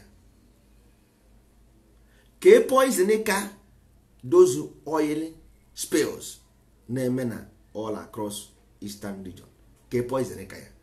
All those things na-eme, we don't care. Ihe anyị na-eki ahụ na nwanne anyị na village na-akọ ọgwụ. Waya akọm ọgwụ, waya akọm ọgwụ. Nwanne, the environment is already polluted. The environment already polluted already. So and ọgwụ a na-akọ akọ nke ahụ ugodi minor case because the men ọgwụ na-achọ igbu gị bụ nke ahụ na-afụ. Because umi na-ekuru ekuru before na umi na-ekuru ekuru bụ the most important thing. You kwesịrị secure the air you breathe. Onye a na-azụ azụ na-azụ onwe. Ndị gọọmenti anyị nwa na onwe anyị. So ị na-achọ ịgwa m na ọ bụ na enweghị gọọmenti anyị enweghị ike ime nwe arenji mara ka anyị ga-esi wee na-ekpofu ahịhịa nke anyị nwere eji uzute na be anyị. Ka anyị ga-esi wee dọmpụ ahịhịa na street. How do we dump ahịhịa na street? M na-ekwuru ihe ahụ because anyị na-complain too much but isi mkpi dị na-akpa mkpi. Isi mkpi dị na-akpa mkpi. Nji wee sị ndị mmadụ wepụ na aka enwe n'ofe tupu ọghọ aka mmadụ. Ka anyị wepụ na aka ihe ndozi ọdịnala bịara nwanne. Ihe a bụrụ personal something. Ihe ahụ from ime mmụọ. Sọsọ ndị nwere ike ịnabata ozi ọdịnala, ndozi ọdịnala Igbo a n'ezi. Sọsọ ndị obi ha dị ọcha. Onye ọbụla obi na-adịghị ọcha enweghị ike ịnabata nwunye because na ọchịchị na ife enweghị mmekọ. Ọchịchịrị na ife enweghị mmekọ. Ndị mmadụ na-akọ chọọchị ndị mmadụ ọkwụsịghị eje ụka. Ndị mmadụ ọkwụsịghị eje ụka. Aka nwere ndị furu truth inside church whether you like it or not. People still see truth there. People still see a symbol of savior there in the church. No matter what you said. You got to go. So ọ gị na chi gị kpebie. Gị na chi gị kpebie. Ị mara ebe ị ga-etinye isi gị. So ọ kara gị mma na iji n'oge make a choice. Ị chọrọ ịserve Jesus forever without knowing anything onye nkịtị.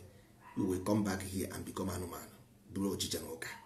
Ọchịcha, oke, ewi, nkịta.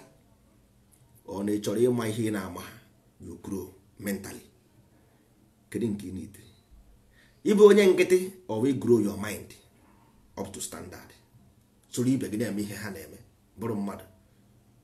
Ọ ya ka anyị ji wee kpọọ ya akwụkwọ ibi ndụ nsọ ala. To live a life of nsọ ala.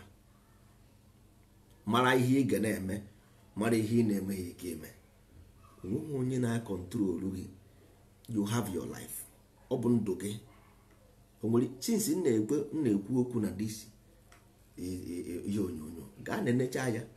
Enwere nke nsị gị no my benefit. Ọwụ na enwere gwa m. Ọwụ na enwere one single thing nsị gị na mma benefit na this thing. Tomorrow I will close this thing from today. Agaghịzi m ekwu okwu na this ihe onyonyo. Ọwụ na enwere ebe ị ga-aghọtanwu nsị gị ihe m na-agwa gị here of my own benefit. Gwa m mechie this. Agaghị m ekwuzi na this ihe onyonyo a. Never ever. Ihe m na-agwa gị bụ for your own personal, not me. All this ihe m na-agwa gị bụ for ọbara gị uru. Ị bụrụ onye nsọ ala na-eme ezigbo omume. Nwanne a sị na aṅụrị ga-adị n'eluigwe. Kwa ihe ha kwuru. Because ihe m na-eme nna nkwa gị aka ngosi gị ebe ị ka na because ama m na akwụkwọ ahụ. Ọ ya ji ndị be anyị na-agbụ. Ọ ya mere ngwa gị ngwa gị n'ime akwụkwọ ahụ because ọ bụrụ ma agwa ha gị ntụpụ nkịta akọrọ igosi ihe ya dị akịkọ ya mbọ. So ihe m na-eme nkwa gị ntụrụ gị aka n'akwụkwọ ahụ bụ ka ịfụ really na ọ bụghị ihe a na pastọ na-akọwara gị ọfadụ na-akọwara gị dị n'ime akwụkwọ ahụ really dị n'ime ihe ọzọ dị n'ime akwụkwọ ahụ na-akọrọ gị ihe ọzọ. Ọ bụ na Okeke amaghị akpụ isi ka ọ bụ na mma bara isi adịghị nkọ, ọ bụ na pastọ amaghị ihe edere n'akwụkwọ ka ọ bụ na ọmụ nwa na-atụrụ gị asị. Because why? Okpo ndị abịrịba asị ịna m ife a ma anịghị okpo, ine m ife a ma anịghị okpo. Ndị abịrịba asị ine m ife a ma anịghị okpo. Okpo ka ha na-achọ, ha na-achọ okpo. Onweghị onye chọrọ ndụ gị. Mmadụ nọkọta nnọọ sị na Chukwu kpọrọ ya na-akpọ gị ebe ka ime gịnị? Chukwu kpọ gị ije meet ya na why should you go and tell people something? If God call you, he should call you to come and meet him. Yes na God call you, you should go and meet God, not to open church na anara ndị mmadụ ego.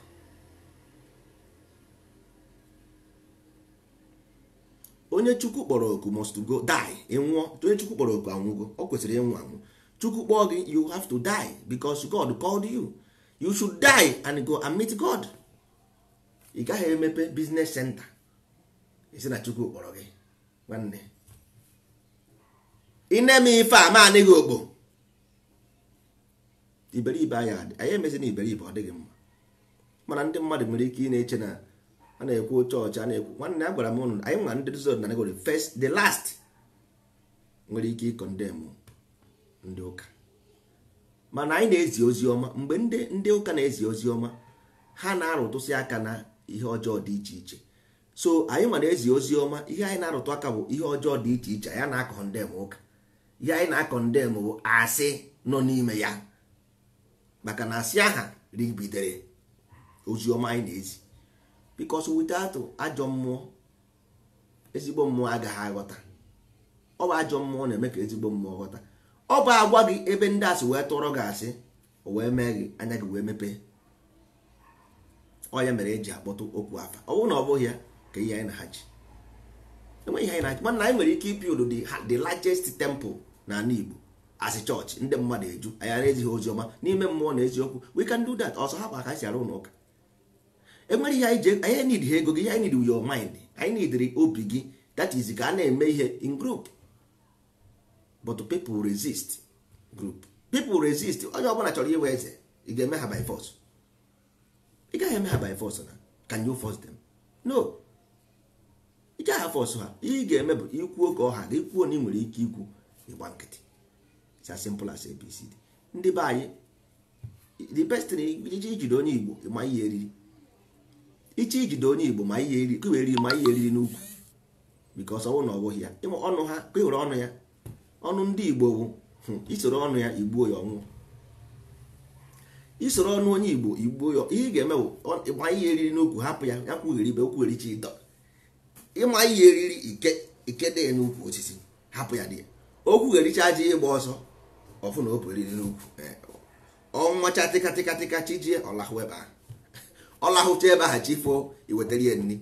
Ọ nọgide o ike gwụ ya ịtọghezie, ọ gaghị agbanwe ọsọ.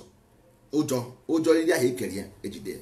Ọ ihe na-eme ha na ụjọ eriri ahụ ekere ha bụ ihe ji ha, mana o jighị ya n'ọnụ. So ndị be anyị ụnụ eji n'ọnụ wee blame ha. Ihe ọsọkwa ha kwuo, iwe nwanne anaghị eru n'ọgbụ. Hapụ ha, hapụ ya ọkwa ọnụ ya. O jighị onye Igbo n'ọnụ ya kwube ọnụ kwube. A sị na ọnụ kwuru njọ ga-ekwu mma, ọnụ kwuru njọ ga-ekwu mma. Ha kwụsie. As long as na the only way to go is nsọ ala. Agbasi ọsọ agụọ maịlị pịọ. Agbasi ọsọ agụọ maịlị bekodo nsọ ala ji the information. Ndị ụka si na if you don't come to Jesus, you can never see the kingdom. Ka onye who said so, ọmụwa. If you, the only way to see kingdom of God is through Jesus. Ọkwa ndị ụka kwurie, ọhụmụ kwurie. Ndị Igbo si the only way to see the kingdom of God is through nsọ ala. nsọ ala nke ndị ndozi ọdịnala na-eme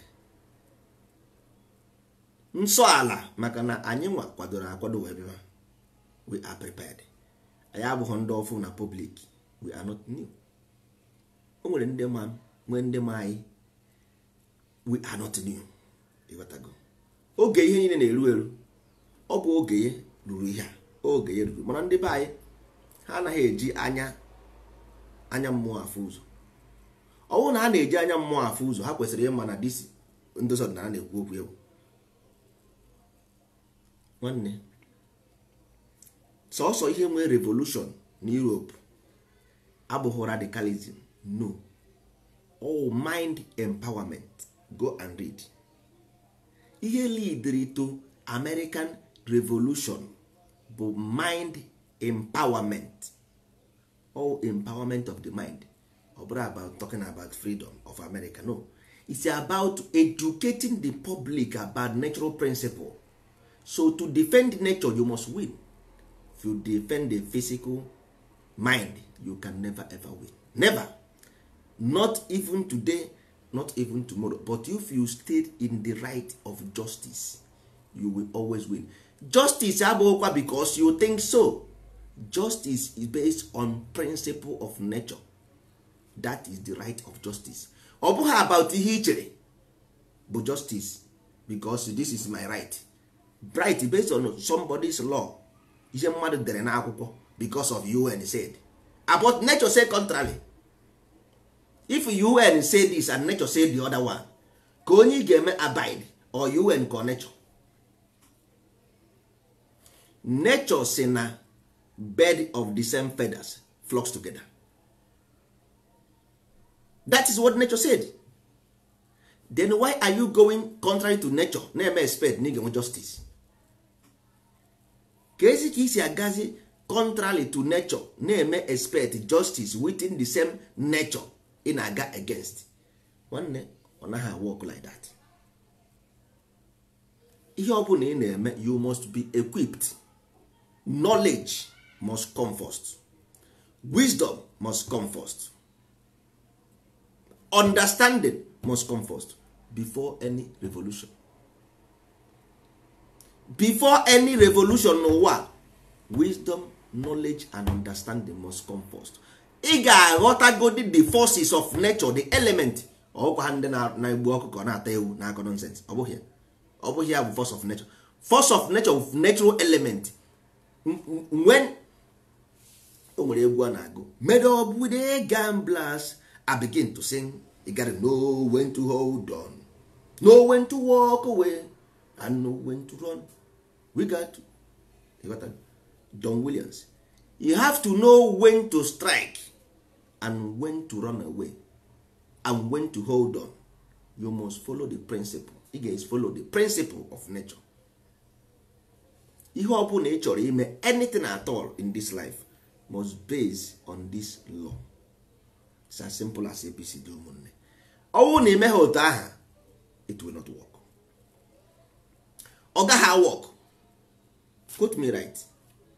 Sọọsọ ihe mere ndị Afrịka ji wee nọdịkwa n'ohu tata bụ na because ha na-eme ihe n'ụdị na-ezighị ezi.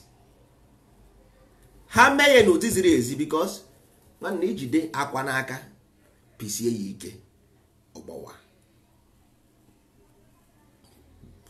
Ijide akwa n'aka pisie ya ike ihe ọ bụla ijide aka ijide n'aka pisie ya aka ike, if you vibrate through the vibration it will explode. Mmadụ nwa agọra ịgba ya nkịtị na-ene ya anya, ọ ga-akpọ gị na fon sị gị gbaghara ya.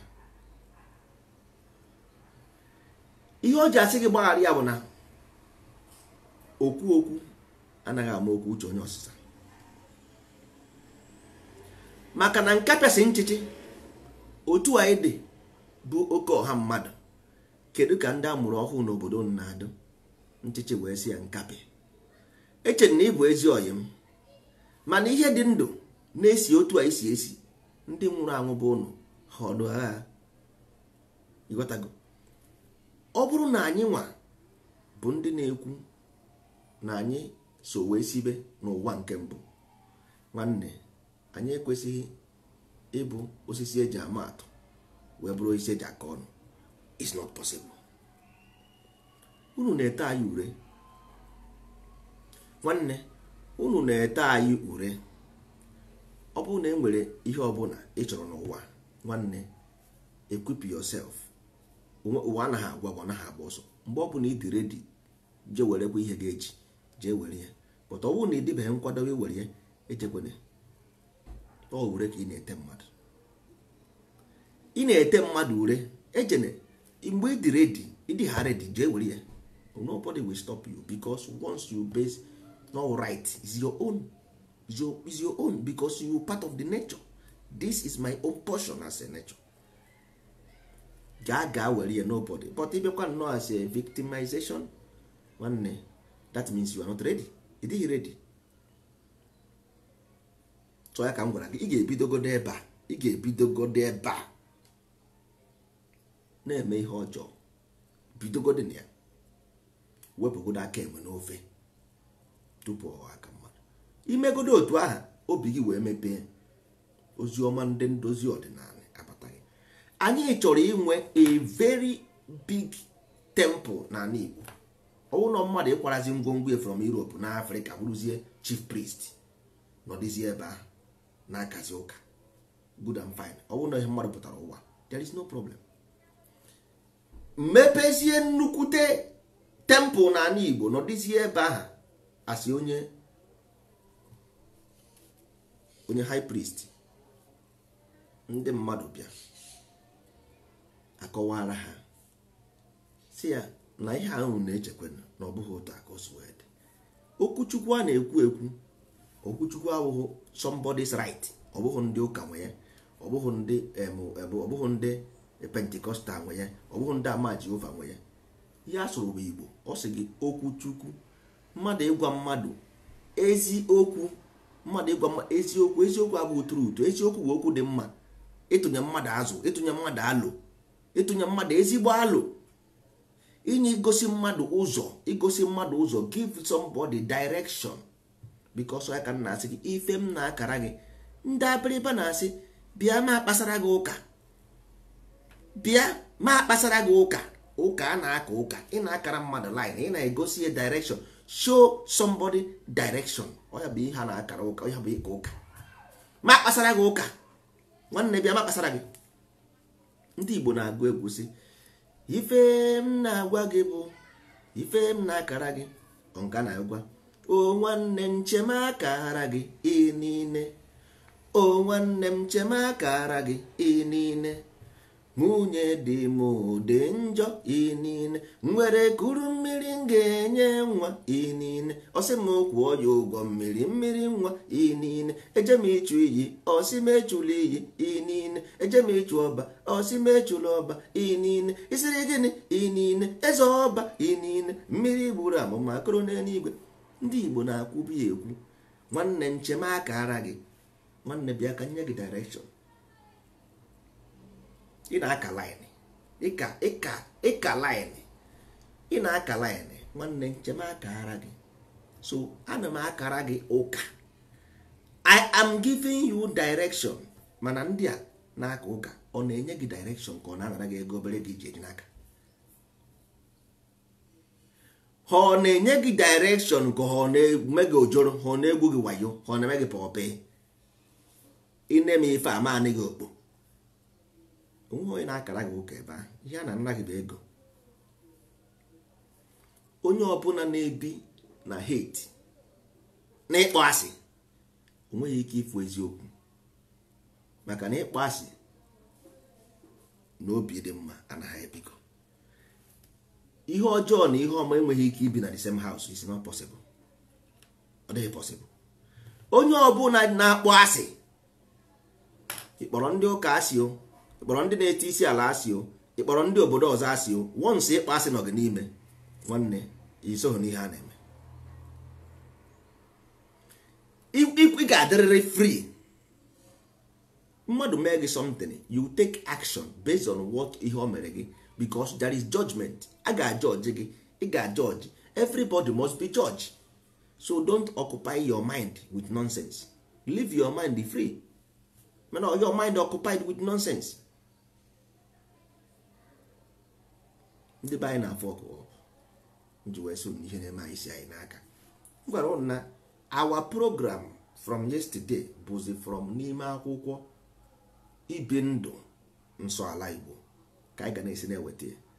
Kịta anyị nwere ya n'oyibo, anyị na-atranslate ya n'Igbo. Ọ bụrụ na anyị translate cha ya n'Igbo, anyị ga-enye onye ọbụla bụ onye ndozi ọdịnala Igbo.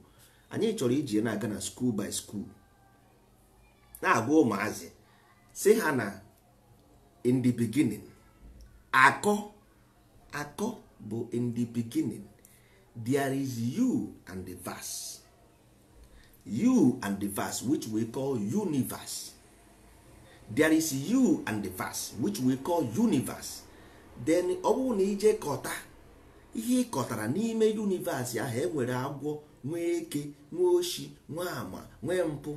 Ịkọta ihe ahụ ịkọtara ka a na-akpọ uche. Ọ bụrụ na icheghị ya eche, nwanne, ọ dị dangerous. Irie ya ịba n'akụkụ, ị ga-ewere ya fichasịa ya. O nwere nwanne anyị nwoke si ọwụ ji, ịbachasị ya dị ji, bịa sie ya esie, the chemical nọ n'ime bịa sie rie ya. So ọ bụrụ na ịkọta you and the verse, nwa m nwoke, nwa m nwaanyị, uche gị bụ ụwa niile, maka n'ime uche gị a ka e nwere verse which is the word and the you. Isi mbụ na-ama okwu, isi na-amụ okwu, ama okwu, ama bụ the verse, the universe, the law, principle of the law, the principle. Ama dị n'isi nke ma ịghọtago, is you and the verse, which is nwa bekee personified as God. All the verse ka akpọrọ God. Then the you ngwa bụ isi bụ the Adam, asị wee sị gị na Adam bụ the head. Wasị na Adam bụ head, ọkwa ya gwara na Adam bụ isi mbụ Adam. Ka ihe bụkwa nka ka ndị Igbo na-akpọ ya. Ndị Igbo na-akpọ ya gịnị? Ọ bụghị isi. Ọwụ na anyị gafee na akọ, anyị abaa n'uche. Nwanne, ihe ọ bụla ichetara, ị ga-echeriri ya eche, ị ga-eme ya echiche, werezie nke dị mma. Ị gaa n'ime ahịa n'ala Igbo, ị ga-afụ na ndị mmadụ na-akpọsa ahịa na tebụl, ha ka na-eme ruo echi. Echoo ya echoo, ochicho ahụ echoro ebe echiche ahụ na-eche, echo ya echo. The customer will come. Customer bụ onye nzọpụta ga-abịa goro ahịa. Ihe ahụ o goro gị wo the value of your mind, ezi omume gị. Ọ kpọrọ gị, onye nzọpụta ga-abịa kpọrọ gị according to ezi omume gị. Ọ ya bụ onye ahịa ahụ bịara goro gị ahịa, maka na ahịa gị dị mma, sị na ahịa dị mma na-ere onwe ya.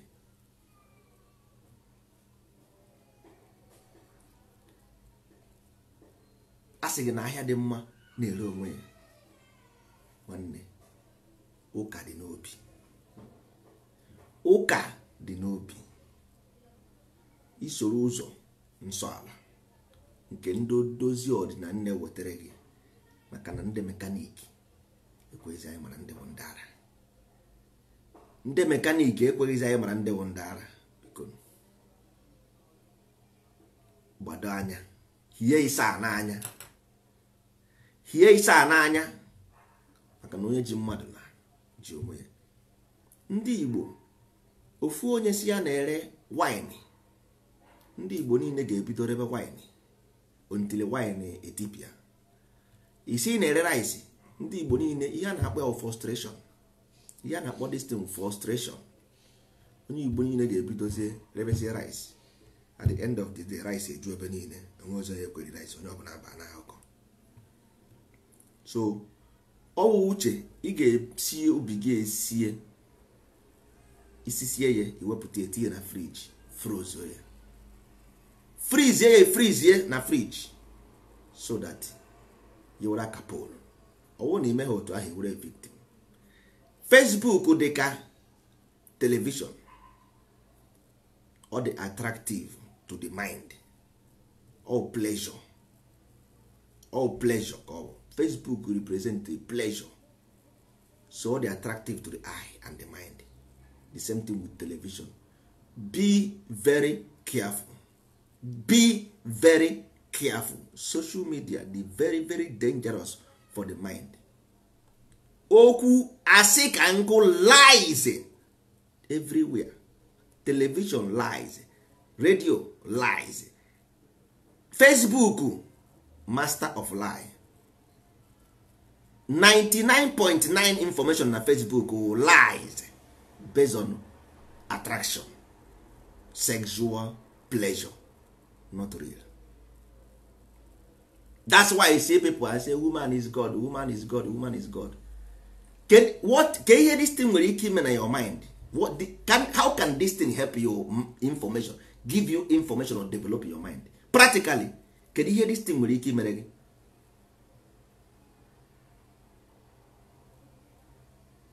This thing cannot do anything for you. Praising human, human being is God, man is God, woman is God. So if not self-glorification, what is that? If not self-glorification, tell me what it is.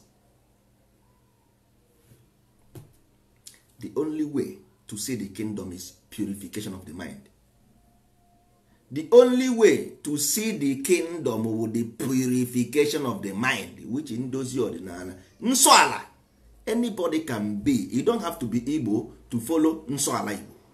Nsọala Igbo is the way, awakening way of life. Ịdị ndụ, onye dị ndụ, maka na ndị Igbo si oke anaghị eri ihe onye mụ anya.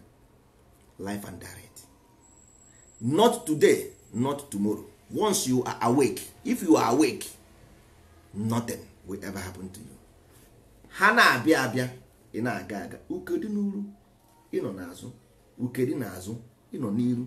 Ha nọ dị n'aka nni, ị nọ dị n'aka ekpe, because nwanne onye enweghị ihe obu enwe ihe ọ na-akwafu. Onye enweghị ihe obu enwe ihe ọ na-akwafu, my brother. So it's not about only Igbo people.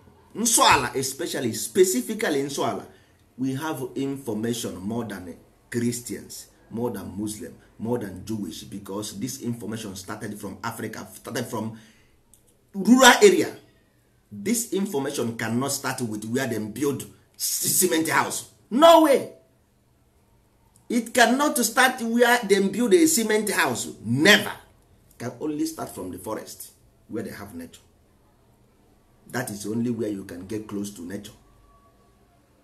So this information, we have them, we own them, nobody else. Africans own them, not Europeans. So there is no need. Looking for what you have outside is impossible. So anybody, anywhere want to know about African philosophy, cosmology, theology, should go and join Ndozi Ordinary Igbo. Nsọala is the closest way to get to natural law, because it's based on natural principle. It's as easy as ABCD. Not about Christ, because Christ simple means crystallization. It's crystal, anointed person. Anybody can be. There is no European with long hair called Jesus Christ. Never existed and can never exist, because it's about purifying the mind. Then Jesus Christ is irrelevant. If the message of Christ is about purification, then nobody came from Israel. The same Bible proves that if the case is about purification of the mind, the anointed, then this message is myth, because any pure mind will ever receive information from heaven above. They say the angel of the Lord declined unto Mary, and she was conceived by the Holy Spirit. Mary is the body, because body is water. Mary is water. Mary is water. Body water. What? Bodily water. Because the body is pure. It's sent.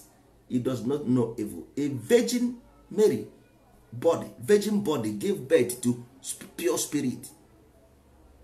The angel of the Lord declined unto Mary, and she was conceived by the Holy Spirit. Immaculate conception ka ndị Igbo na-akpọ amoosu.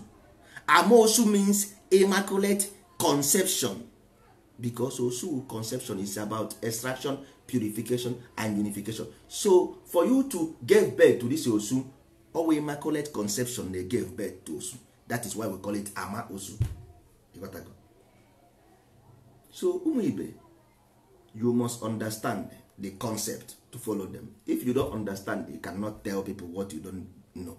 You can't give what you don't have. You can only give what you have. Igbo cosmology is about 4 principles. The same 4 principles give birth to government, which culture, government, religion and tradition. This is 4 principles, which is fire, which is air, which is water, which is earth, which is eke, which is ori, which is afọ, which is nkwo, which is osu, which is ohu, which is ohu, ume, which is agwụ. These 4 principles gave birth to everything, which is, if you go to mechanic, it's intake, compression, convulsion, exhaust. These 4 principles rules every goddamn thing on this earth. Nothing more, nothing else. There is nothing after this. It's about 4 cardinal points. That's why they say, in the name of the Father and of the Son and of the Holy Spirit. It's about the 4 cardinal points. You see. So, it is not about knowing this thing or not knowing that. I went to seminary school to be a priest. I can mass. I can do mass in Latin. In nomine Padre et Filii et Spiritus Sanctus. Amen.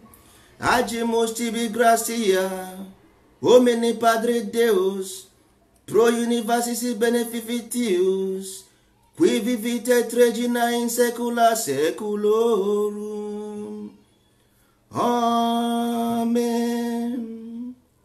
Dominum vobiscum, et tu spiritu tuo.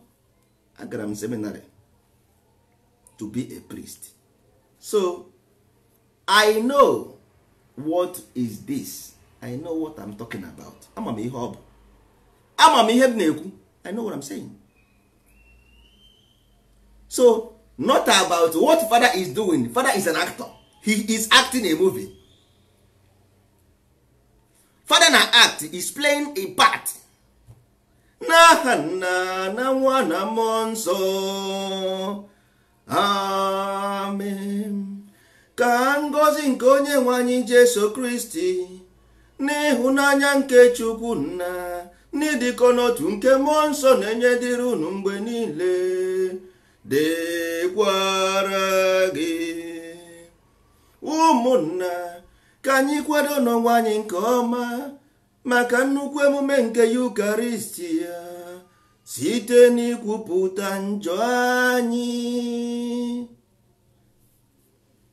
So ụmụ ibe, the game is on. There is a game being played by this poem. Is a poetic. This is about poetic, to wake up the spirit in you, so that the spirit will begin to agitate, so that they will give you information. The problem now is, are they giving you the right information or the wrong information? All these songs, the way they use to do this mass, they call it poetic. And ebu abu. It's a poetic. So this poetic, when they do it, the spirit will become hypnotized. They hypnotized the spirit, then begin to feed you. Then the priest will come out to talk the word of God. Then they will go into the book of Matthew, into the book of Mark, Isaiah, Jeremiah, Nehemiah, Zephaniah, to give you information about how Israel will become a nation. So nwanne, if I am the person to be purified, how can Israel, what does Israel being a nation have to do with me inside Igbo land? If Israel being a nation, or the way Jesus Christ was born in the Nazareth on 25th, Jesus Christ was not born in 25th of December. What they do on December is a Christ Mass. Christ Mass is different from birth of Christ. They are not the same. What they do on Christmas is called Christ Mass, not birth of Christ. Go and do your own research. What we give here is maximum information. Go and do your own research. There is nothing like Christ born on Christmas. What they celebrate ihe ndị Igbo na-akpọ ịkpụ arụ. It's as pure as that. We have this information which is ndozi ọdịnala ga-eme include in our traditions and cultures because we have them already. All these things were stopped and replaced by these religious festivals. By religious festivity, we have all these assumptions there. We have this Iriji, which we call Ascension Day. We have this Ilomo, which is they call Halloween. We have all these things. We have them from A to Z. Africans have them. We know how to purify mind before we fell from the kingdom. But if there is no night, there can never be day. If there is no day, there can never be night. So we are underworld by now. So the sun descended underworld. So we are passing through the underworld to rise up again from the east. So we are going towards the rising sun. We are from the land of the rising sun because sun shines from the east. There is no how Africa will be in the bottom of the map if Africa is the land of the rising sun. It's impossible because land of the rising sun is above the horizon. The west is descending sun, is the west. West is where the sun dies.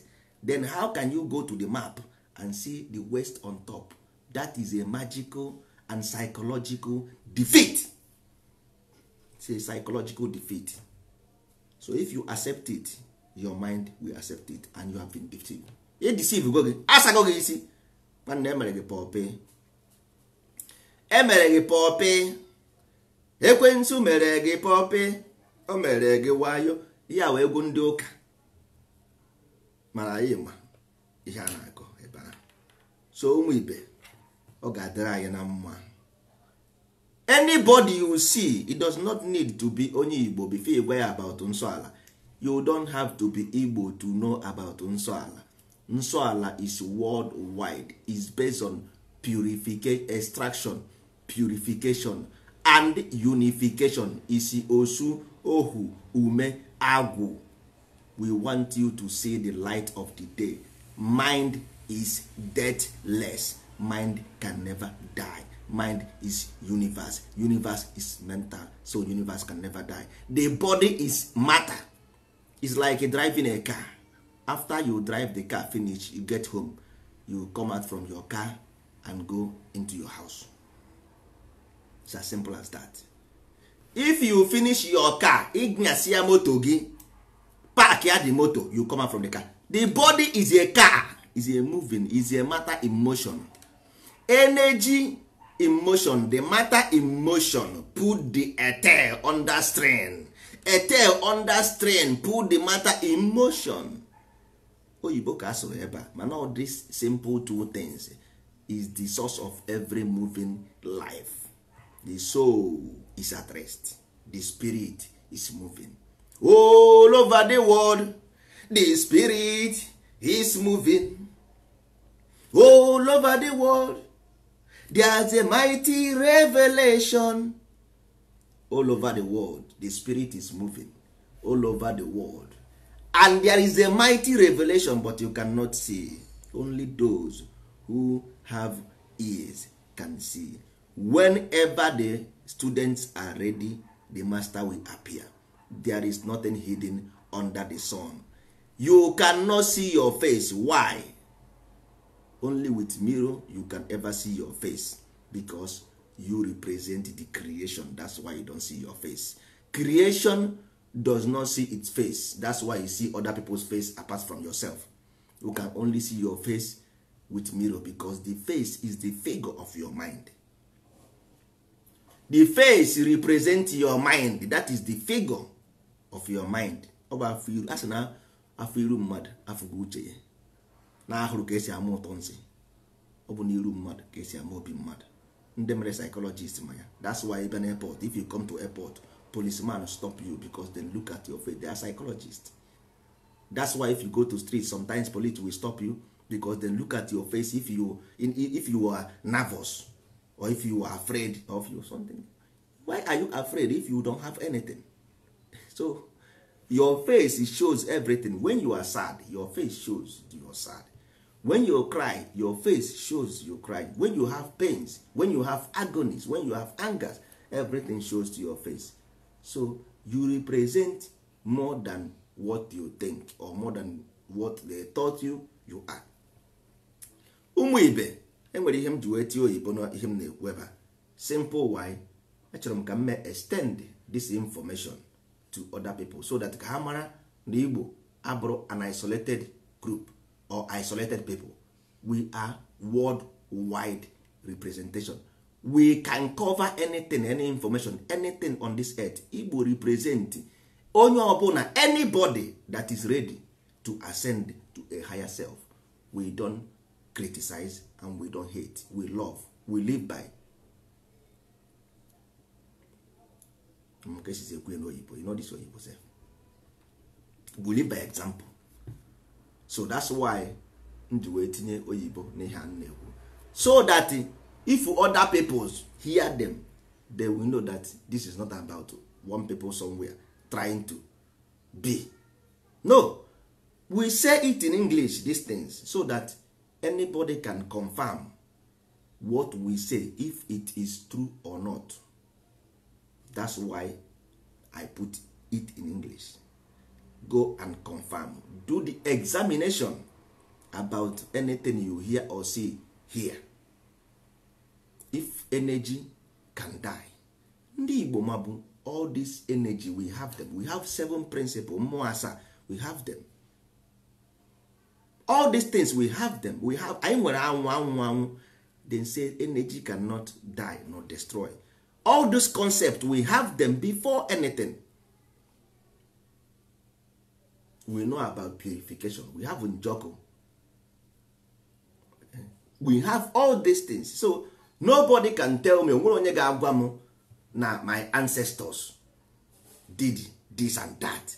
The only way I know that, if you go to do something and you make a mistake, you have to pay. So we make mistakes. We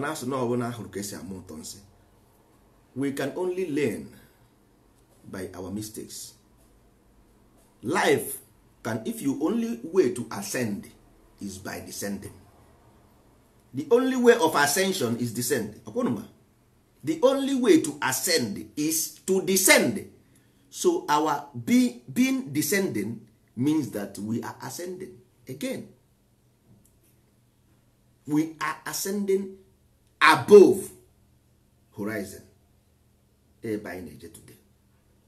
So this movement or information about ndozi ọdịnala is a direction of the spam. It's a spam movement. Ọ bụrụ nke ndị Jew, nke ndị fake. This is a movement of the light. Njem ọkụ. This is a movement of the light. The holy ones. Only people who believe that they are ready to be purified and ascend to higher above we need. Not everybody. If you are not ready to live a righteous life, then it's not for you. It does not stop you from doing your normal way of life. Not about evil life. It's about being sensible. in whatever you do, because sensitivity build prison in the mind. Sensitivity builds a prison in your mind. So you must be careful of what you do and what you say and what you think. Once you think something, if you think anything, bring it out, clean it, wash it. That's why if you come back home in the olden days, your father will tell you, go and wash your hand before you eat. So maybe we will bring this thing to an end today. Do good, for good shall see good, for evil shall see evil. There is nothing hidden under the sun. Life is about principle. They move in numbers. So if you lose a point in a club or in a team, you will go down to the lower team. That is simple matter. If you fail class, you have to repeat class. These things are practical life, practical way of life. So I don't know why human beings fucked up and they don't want to accept that the only thing that can make them descend is because they fucked up. So maybe gatara anyị na mma ka ọ dịbakwanụ echi anyị na-ewetara ụlọ ozi ọma oge ọbụla na-abụghị oge. Tell everybody from Africa, Senegal, India, Europe, America that nsọ ala Igbo is the only way to go. The world is corrupt by evil empires. The only way to navigate is information. Knowledge is power. Knowledge is power. Knowledge is power. Grab the knowledge and escape the vampirism of the earth. Dodron.